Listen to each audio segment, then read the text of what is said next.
தந்தை மகன் தூய ஆவியின் பெயராலே ஆமேன். யோவான் எழுதிய நற்செய்தி வாசகம் அதிகாரம் 15 இறை வசனங்கள் 9 முதல் 17 முடிய. அக்காலத்தில் இயேசு தம் சீடரை நோக்கி கூறியது: என் தந்தை என் மீது அன்பு கொண்டுள்ளது போல நானும் உங்கள் மீது அன்பு கொண்டுள்ளேன். என் அன்பில் நிலைத்திருங்கள். நான் என் தந்தையின் கட்டளைகளை கடைபிடித்து அவரது அன்பில் நிலைத்திருப்பது போல நீங்களும் என் கட்டளைகளை கடைபிடித்தால் என் அன்பில் நிலைத்திருப்பீர்கள். என் மகிழ்ச்சி உங்களுள் இருக்கவும் உங்கள் மகிழ்ச்சி நிறைவு பெறவுமே இவற்றை உங்களிடம் சொன்னேன். நான் உங்களிடம் அன்பு கொண்டிருப்பது போல நீங்களும் ஒருவர் மற்றவரிடம் அன்பு கொண்டிருக்க வேண்டும் என்பதே என் கட்டளை. தம் நண்பர்களுக்காக உயிரை கொடுப்பதை விட சிறந்த அன்பு யாரிடமும் இல்லை. நான் கட்டளையிடுவதையெல்லாம் நீங்கள் செய்தால் நீங்கள் என் நண்பர்களாயிருப்பீர்கள். இனி நான் உங்களை பணியாளர் என்று சொல்ல மாட்டேன், ஏனெனில் தம் தலைவர் செய்வது இன்னது என்று பணியாளருக்கு தெரியாது. உங்களை நான் நண்பர்கள் என்றேன், ஏனெனில் என் தந்தையிடமிருந்து நான் கேட்டவை அனைத்தையும் உங்களுக்கு அறிவித்தேன். நீங்கள் என்னை தேர்ந்து கொள்ளவில்லை, நான் தான் உங்களை தேர்ந்து கொண்டேன். நீங்கள் கனி தரவும் நீங்கள் தரும் கனி நிலைத்திருக்கவும் உங்களை ஏற்படுத்தினேன். ஆகவே நீங்கள் என் பெயரால் தந்தையிடம் கேட்பதையெல்லாம் அவர் உங்களுக்கு கொடுப்பார். நீங்கள் ஒருவர் மற்றவரிடம் அன்பு கொள்ள வேண்டும் என்பதே என் கட்டளை. ஆண்டவரின் அருள்வாக்கு. கிறிஸ்துவே உமக்கு புகழ். அன்பார்ந்த சகோதர சகோதரிகளே, இன்று பாஸ்கா 4ஆம் வாரம் மே 14ஆம் தேதி 2025ஆம் வருடம் புதன்கிழமை. இன்றைய நட்சத்திர பாரணம் இயேசு கிறிஸ்து ஆண்டவர் என்ன சொல்கிறாரு? அன்பை பற்றி எடுத்துரைக்கிறாரு. ஓகேங்களா? அதாவது ஏசப்பா இப்போ நம்ம ஒருத்தர் மேலே அன்பாக இருக்கோம்னா என்ன அர்த்தம்? அவங்களுக்கு அவங்க சொல்கிறத நம்ம கேட்டு நடந்தோம்னா என்ன அர்த்தம்? அவங்களுக்கு நம்ம அன்பாக இருக்கிறோம்னு அர்த்தம். ஓகேங்களா? அதே மாதிரி தான் கடவுளுடைய வார்த்தைகளை ஏசப்பா கேட்டு நடந்தார்.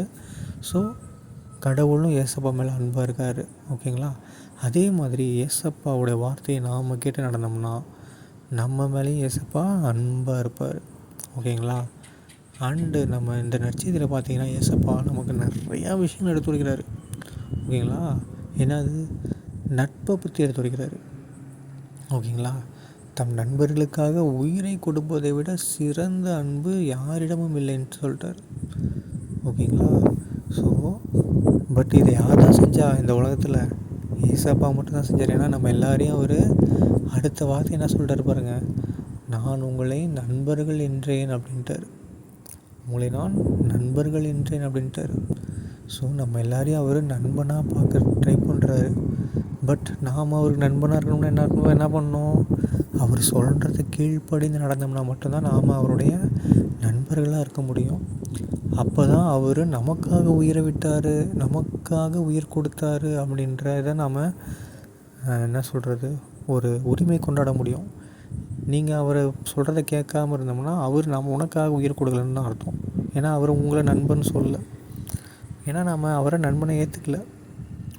ஸோ நாம் அவரை நண்பனாக ஏற்றுக்கணும்னா என்ன பண்ணணும்? அவர் சொன்னவா நம்ம வாழ்ந்து காட்டினோம்னா தான் நாம் அவருடைய நண்பர்கள். அப்போ தான் அவர் நமக்காக உயிரை கொடுத்துருக்காரு, அவரும் நம்மளை நண்பனாக ஏற்றுக்கிட்டாருன்னு அர்த்தம். ஓகேங்களா? இறுதியாக பார்த்தோம் அப்படின்னா ஏசப்பா என்ன சொல்கிறாரு?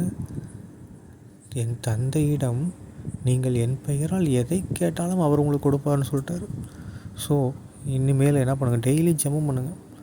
தந்தையே அப்படின்னு ஃபுல்லாக ஜெபம் பண்ணிட்டு கடைசியில் இயேசுவின் நாமத்தினால் ஜெபிக்கிறேன் என் தந்தை ஆயாக ஆண்டவரே அப்படின்னு சொல்லி ஜெபிச்சு முடிங்க. கண்டிப்பாக நமக்கு கிடைக்குங்கிற முழு நம்பிக்கையோடு நம்ம ஜெபிப்போம். ஓகேங்களா? அது மட்டும் இல்லாமல் ஏசப்பா என்ன சொல்கிறாரு? நீங்கள் என்னை தெரிந்து கொள்ளவில்லை, நான் தான் உங்களை தேர்ந்து கொண்டேன். இந்த ஒரு வார்த்தை போதுங்க, இந்த ஒரு வசனம் போதும், நமக்கு நம்ம வாழ்நாளை வாழ்ந்து முடிச்சிடலாம். ஏன்னா ஏசப்பா தான் நம்மளை தேர்ந்து கொண்டார். நான் பிறக்கும்போது கிறிஸ்டினாக பிறக்கணும்னு தேர்ந்தெல்லாம் வரல, இல்லைனா நான் வாழும்போது கிறிஸ்துவத்தை பின்பற்றணும்னு வாழல. அவர் தான் என்னை தேர்ந்து கொண்டார்.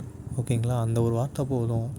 ஸோ நாம் அவரை போன்ற கனி கொடுக்கும் மக்களாக வாழ்வோம். சரிங்களா? தந்தை மகன் தூய ஆவியின் பெயராலே ஆமேன். இயேசுவுக்கே புகழ், இயேசுவுக்கே நன்றி, மரியே வாழ்க. இயேசுவின் இரத்தம் ஜெயம். அல்லேலூயா. Praise the Lord.